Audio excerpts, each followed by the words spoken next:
Chers amis, entrez dans les parvis de notre Dieu, c'est ainsi que le peuple a été jadis accueilli à l'entrée du temple et convié à s'approcher de l'Éternel pour quelques instants.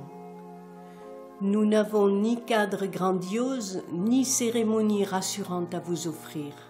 Cependant, et selon le conseil de Jésus, nous nous permettons de vous inviter à entrer dans votre chambre et à fermer la porte, pour vivre quelques minutes seuls avec Dieu, faisant ainsi de votre lieu tout ordinaire un temple de vérité.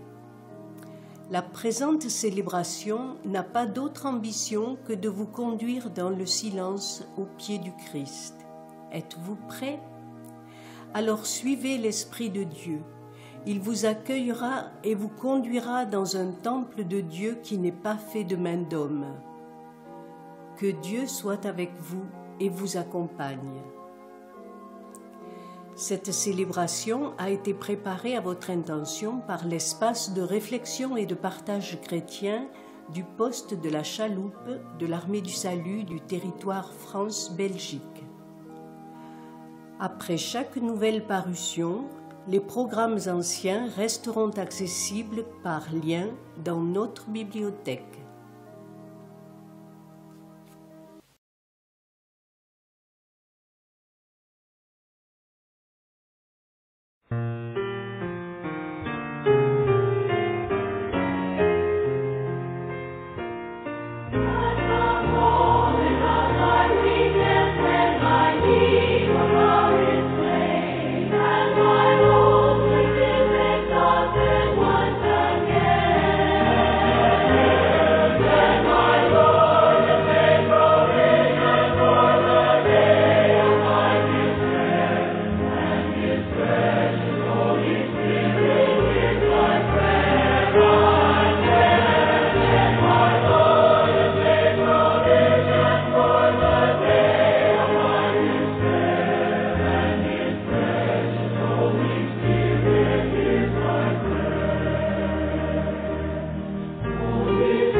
Seigneur, par moments nous nous sentons si forts que nous n'avons besoin de personne. Puis vient le vent, une bourrasque qui menace notre confiance. Alors nous regardons ton assemblée se réunir comme par une fenêtre en étranger. Nous entendons des chants, mais ils nous semblent dissonants, lointains et en marge de nos réalités. Seigneur, viens vite car j'ai besoin de toi. Je soupire après tes harmonies. Viens et rappelle-moi que toi seul, tu es mon espérance et le vivifiant de chaque instant de mon quotidien. De toute façon, à qui d'autre irions-nous? N'as-tu pas les paroles de vie et de vérité? Alors, Seigneur, écoute mon cri et viens.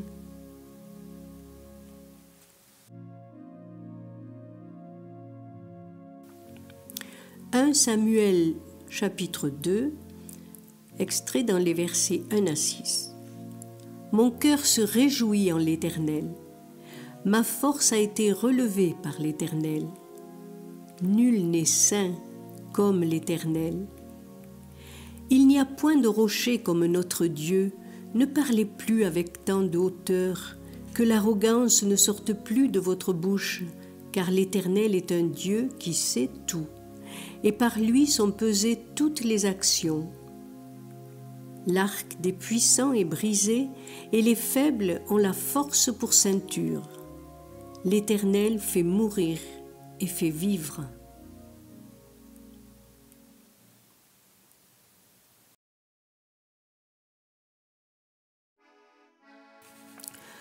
Un certain monsieur Weiss, récit qui nous fut confié par la lieutenant-colonel Châtelain. Je suis un homme tout neuf. Dès mon adolescence, j'étais habitué à des boissons alcoolisées et après bien des aventures peu glorieuses, j'ai fini par passer ma vie de 35 ans dans la rue et à jouer du violon. Comme j'étais doué d'un certain talent musical, je pouvais en vivre, non pas confortablement, mais suffisamment bien pour me permettre de passer mes soirées dans les cafés.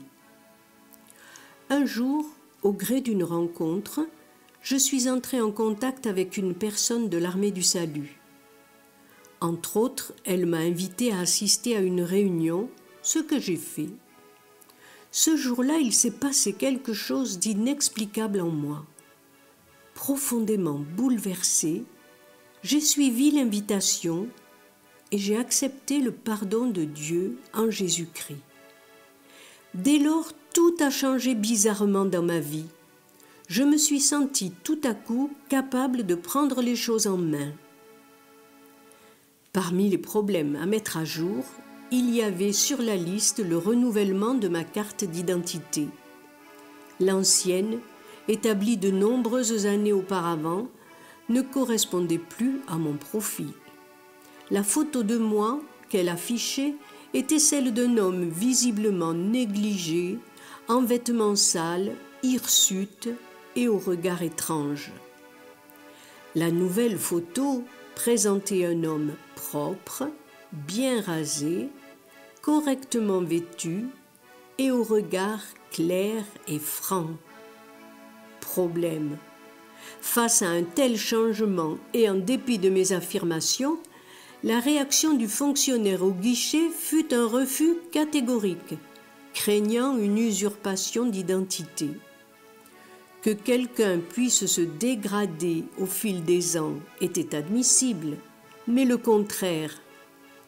Heureusement pour moi, il y avait l'examen de l'empreinte digitale qui a pu établir de façon incontestable qu'il s'agissait effectivement de la même personne.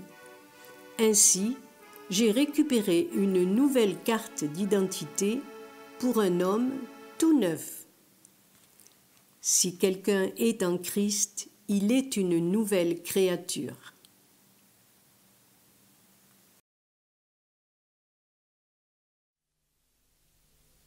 À te servir, tu m'appelles, Seigneur, et devant toi me voici en ce jour.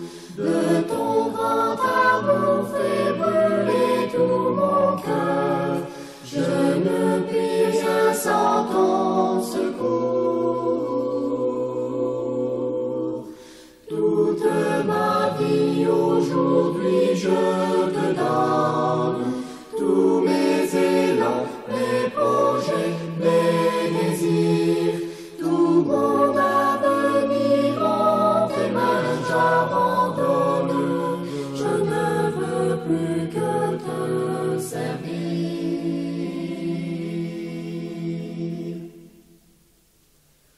Oh, viens Seigneur me remplir de ta flamme, car je n'ai rien qui soit digne de toi.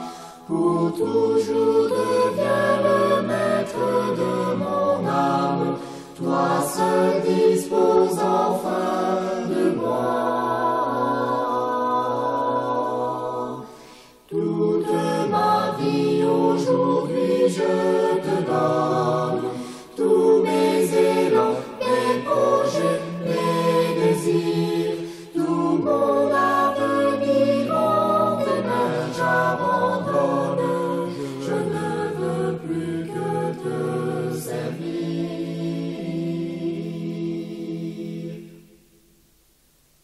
Sur ton chemin garde-moi à chaque heure, dans les combats renouvelle ma foi.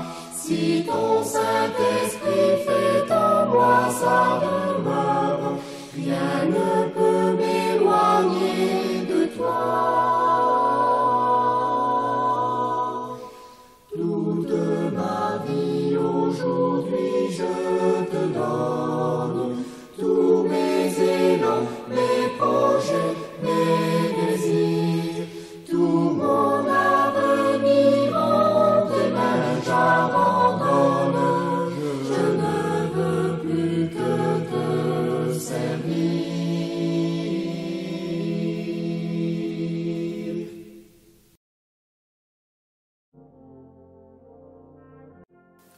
L'éloge de la faiblesse. Dieu a choisi ce qui est faible pour confondre les puissants. Première lettre aux Corinthiens, chapitre 1, verset 27. Fini nos concepts savamment élaborés, nos études de marché prometteuses, assurant d'avance efficacité et rentabilité à nos efforts et concepts. Seigneur, c'est tout simplement consternant. Nous avons peut-être mieux à te suggérer. Tout ce qui pour nous est impressionnant, important, intéressant, semble être pour lui ordinaire, élémentaire, simple et basique. En revanche, ce qui à nos yeux est insignifiant, sans grande valeur et non pertinent, semble être pour lui l'essentiel, l'indispensable, l'inestimable. Pour nous tous, ce qui s'attache à la faiblesse est synonyme de lâcheté et de mépris, doit être caché et couvert tout de suite par un manteau de respectabilité. Décidément, Seigneur, on n'est pas sur la même longueur d'onde. Mais comment pourrait-il en être autrement? Lui qui, depuis l'éternité, a en abondance la puissance et la gloire. Chose qui, à notre grand regret, nous manque si cruellement et douloureusement. Hélas, en effet, ces voix ne sont définitivement pas nos voix. Ésaïe, chapitre 55, verset 9. On raconte l'histoire d'un pauvre homme, de métier porteur d'eau, qui, comme seul outil de transport, n'avait qu'un pot légèrement fêlé. Cette faiblesse était évidemment un handicap décourageant, car perdre à chaque voyage une partie de l'eau n'était décidément pas très productif et se faisait au détriment de la performance pure. Démoralisé, il envisageait de tout abandonner et de chercher une occupation plus rentable. Alors un ami lui a fait remarquer que les gouttes perdues à chaque voyage avaient permis d'irriguer légèrement les abords du chemin quotidien. arrosage involontaire, qui pourtant avait été suffisant pour faire pousser des plantes de tout genre. Ainsi, la fêlure de son pot, le point faible de son activité, est devenue, sans qu'il s'en rende compte lui-même, une source de vie pour d'autres. N'est-ce pas une belle illustration parlante et adaptée pour la vérité que l'apôtre Paul a voulu faire comprendre aux chrétiens de Corinthe? Qui de nous osera mettre en évidence la moindre fêlure, la moindre faiblesse, nos limitations gênantes qui sont de nature à égratigner nos performances? Évidemment, il ne s'agit pas de faire étalage de nos manquements, ni d'avancer des excuses faciles, ce qui serait par ailleurs contraire à l'enseignement global de la Bible. De l'autre côté, il est urgent d'admettre qu'en dépit de notre bonne volonté, Dieu n'est pas limité dans son mode d'intervention. L'action du Saint-Esprit n'est pas obligatoirement et proportionnellement liée à notre piété, telle que nous l'imaginons et pratiquons. Pas plus qu'à l'étalage de mes faiblesses, ce que Paul a suggéré par un petit clin d'œil. Je me glorifierai bien volontiers de mes faiblesses. Deuxième lettre aux Corinthiens, chapitre 12, versets 8 à 10. En conséquence, les chrétiens ne devraient-ils pas réviser quelque peu la formulation de leur requête et au lieu de prier « Délivre-moi de mes faiblesses », dire plutôt « Seigneur, sers-toi aussi de ma faiblesse, de mon insuffisance et peut-être même de mes maladresses, qui pour Dieu ne sont pas des obstacles insurmontables. » Déjà, le grand prophète Samuel a dû s'incliner devant cette logique. Envoyé par Dieu dans la famille d'Isaïe pour désigner parmi ses fils un futur roi, il s'est laissé tromper par l'apparence des uns et des autres de ces jeunes gens, jusqu'à en arriver au dernier fils qui lui comptait tellement peu qu'il a fallu le chercher dans les champs où il gardait les troupeaux. Mais l'Éternel avait précisément choisi celui-là, car il avait comme qualité d'être selon le cœur de Dieu. Et Samuel a dû encaisser le reproche à peine déguisé. L'homme regarde ce qui frappe les yeux, mais l'Éternel regarde le cœur. Livre de Samuel, chapitre 16. À bon entendeur, salut. Visiblement, c'est un message de la part de Dieu qui dérange. Paul croit avoir perçu la raison, car il ajoute que cette logique est de nature à confondre les puissants. Et c'est bien ce que l'Évangile a produit à travers les âges. Alors que les porteurs de cette sagesse de vie et d'amour se sont aventurés dans le monde païen, se sont heurtés régulièrement aux puissants et aux détenteurs de pouvoir de tout genre. Sans représenter aucun danger immédiat pour la sécurité, ils ont fait vaciller des trônes de complaisance et d'orgueil. Cependant, à travers ce schéma, commence à poindre une autre logique. Puisque ce qui est petit et faible peut avoir du prix pour Dieu, est-ce que cela n'ouvre pas une porte d'espérance aux plus insignifiants parmi nous? Déjà, Jésus a pu affirmer « Je ne suis pas venu pour les bien portants, mais je suis venu pour ceux qui ont besoin de soins. » En ce qui concerne notre service, nous pouvons évoquer évidemment nos limites, nos capacités et compétences réduites, nos fatigues, nos infirmités, nos fragilités.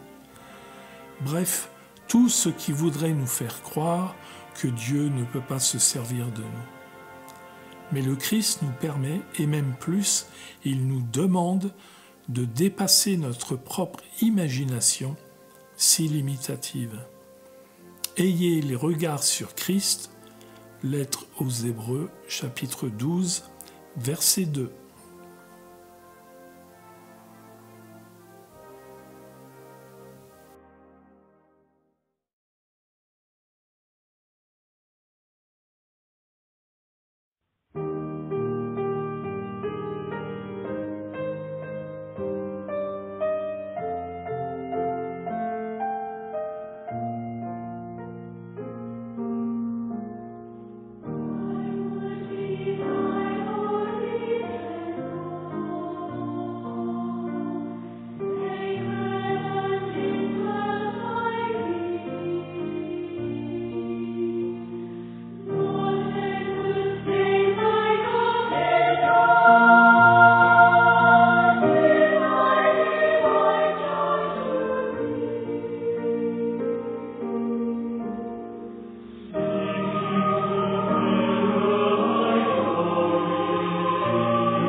Seigneur, toi qui sais de quoi nous sommes faits, tu ne prends même pas un visage déçu lorsque, une fois de plus, nous pataugeons dans la boue de la vie. Puis-je te l'avouer, je crains de ne jamais être arrivé à progresser de façon significative. Je reste ce que j'ai toujours été, un être humain dans toute sa vulnérabilité. J'avais espéré mieux, mais je suis toujours encore au pied de ta croix. Seigneur, donne-moi la force de ne pas désespérer de moi-même, car je sais que tu es un Dieu qui aime ce qui est droit, ce qui est vrai, ce qui est sincère. Si tu pouvais ouvrir les cieux et changer mes faiblesses en assurance, mes doutes en conviction, mes défaillances en victoire. Merci Seigneur pour ta présence. C'est tellement rassurant. Amen. Ô Dieu de paix, que ton amour, qui vit en nous par ton esprit, manifesté en Jésus-Christ, nous accompagne chaque jour.